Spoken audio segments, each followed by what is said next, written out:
How to remove Instagram account. Hey everybody, welcome back to our channel. In today's video I'm going to guide you through the steps on how you can remove your Instagram account, so make sure to watch the video till the end.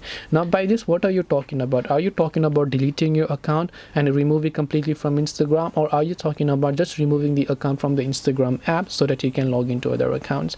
So first of all, if you're talking about deleting your account, open up Instagram, come to the profile page, three lines option from the top right hand side, then go to the option called Account Center. From Account Center, go to Personal Details, then go to Account Ownership and Control, Deactivation or Deletion. Select your Instagram account, select Delete Account, tap on Continue, select your reason and delete your account.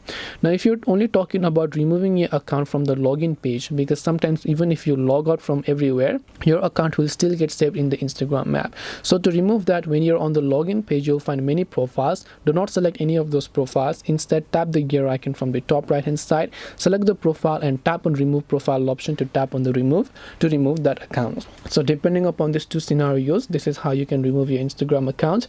Hope this video was helpful. If you have got any more questions, then feel free to also leave them down below. Thank you for watching till the end of this tutorial, and see you soon in the next video.